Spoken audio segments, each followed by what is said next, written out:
to here? Here? Yeah. You're here in my home. In my studio and my home, which is the same. And you have behind the latest work that you've seen at the Topographie de l'Art for the exhibition called Immatérialité, curated by Domitil d'Orgeval. And these are stainless steel works with a technique that has been developed for the past year. This is a painting. How did it originate? Well, it originated because I was working on a new way to present photography, and I wanted to give the sense that the image was appearing like the same way as it's appearing on a phone or on a digital screen. So I wanted to give the sense that the image was weightless and immersed and bathed in light, kind of like on your phone, you know, like it's all about light.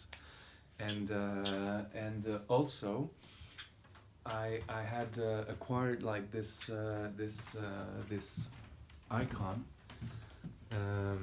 for my birthday, which is an Orthodox icon from the 18th century in Russia. And I was fascinated by the fact that it's engraved, and behind you can see the painting here.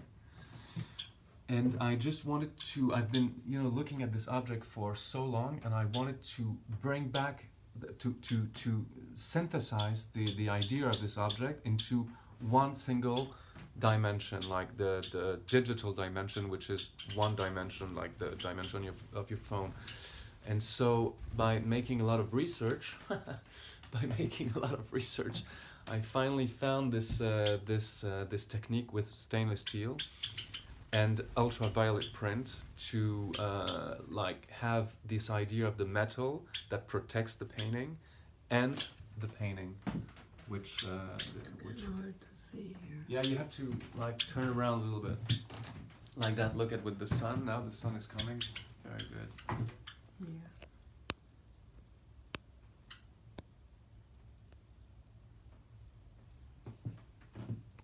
Yeah. And So I started by working on this angel, which is a painting from Garofalo. It's an Annonciation, so that means that the angel Gabriel comes to see Mary, the Virgin Mary, and he tells her that she's going to be the mother of Jesus. Are you good? I'm good. Okay, good. You were just a little bleached. Yeah. So yeah, no. So this is the angel Gabriel. So he comes and to the Virgin Mary and announce that she's going to be the mother of Jesus. So I thought that was very beautiful as a story, and also I chose Gabriel because he's part of the three religions, the three main religions, Catholic, Jewish, and Muslims. So in Muslim he is called Jibril. But still, we were in a moment in art where everyone was very much putting forward his own identity, sexuality, and everything. And I thought it was interesting to speak about, on the contrary, about what unites us and makes us a whole as a human species and as a human culture. So this is why I chose this idea of this angel, and also I love the fact that you know, he has wings, so he can fly. Also, it was an exhibition about immateriality, so it was the only piece that was representative in the whole exhibition, drawn, I mean. And that was quite hard for the curator to accept such a work. But I told her, you know, an angel is immaterial. It's a pure spirit. It comes, it incarnates as a human, but it's just for the sake of a slight moment. Actually, it doesn't even incarnate as a human. It just goes directly in your mind. It's like telepathy, you know. Angels are like telepathy. They come and they bring you messages. And in this relationship between there was many things that I wanted to connect with this work. I wanted to connect the idea of the digital, the idea of that with a screen you can go anywhere in time. You can go in past, you can go in the future, you can go to Mars, you can go anywhere with the screen. So the idea of to go back to the past and bring back something from the past and reactualize it, but also the idea that in the digital world everything is messages. You know, we send emails, we send texts, so it's all an exchange of messages and data. You know, and so it's also why I chose this angel that brings a message, because I think it's a great archetypal idea of what we do every day in the digital world and how we exchange messages every day in the digital world. So so it's just a way to reinterpret and look again at those masterpieces from Italy with a contemporary eye and with a fresh eye. So yeah. And about the production of it, you were telling me earlier. Yeah. How it's done in Germany and. So I created a lab in Germany with the support of some German engineers, because it's extremely technical. It looks very simple like that, but it's highly technical and super precise. So we have so first of all the plaques are in stainless steel, so we have to they have to be coated in gold with a new technique. Then polished, mirror perfectly, so, and then sent to the other lab, which is an ultraviolet printing lab. And there it takes days, because we have to clean the whole lab, clean everything, make sure that there's not one single piece of dust that comes between the print and the sheet of stainless steel. And so they have to wear blouses. It looks like 201: A Space Odyssey. It's really cool.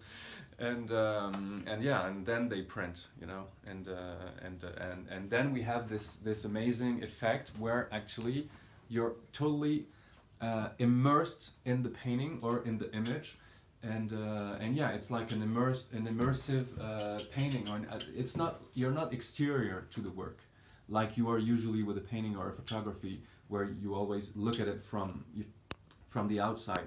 Here it reflects the present. It reflects yourself, and this is also very much something about social media, you know, where people very much like to post about themselves and this idea of the ego, and so, but here you're part of the image. So this is a very beautiful image. It's an angel, etc. But then I can go in the future and work with you know, more like deeper, harder images where you are part of the image.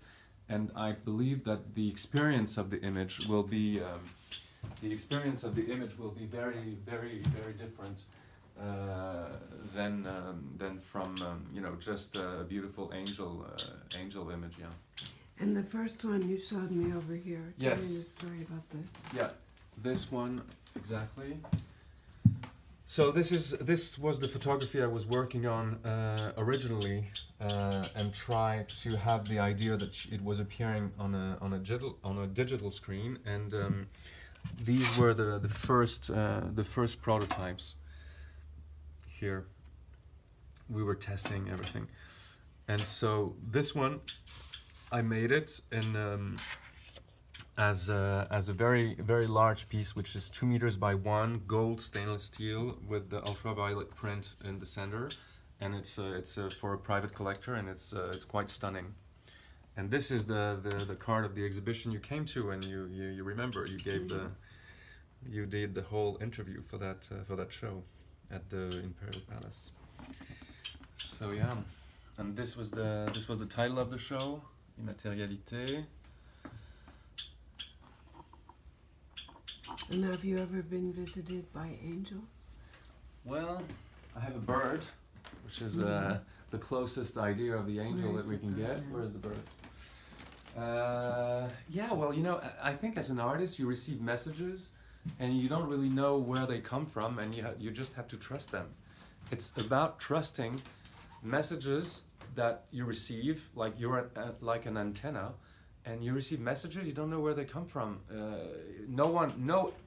I haven't read any books or any interview or anything about an artist that is able to tell precisely what the process is about logically, like scientifically. It's not possible.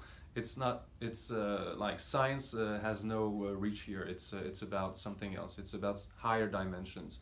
It's about, for sure, about angels, and connecting to other dimensions, and acting as an antenna, and just being able to just let go, let the things come in, and then you filter. You filter the messages, and you just reorganize them, and trust them. It's really about trust, and I think faith is about trust, and that's why my work is very linked to faith, and always has like one feet very grounded into this idea of the sacred and the divine, even though it may look a bit cheesy today, because speaking about the divine is not really no one really does speak about the divine anymore, like they used to do in the Renaissance.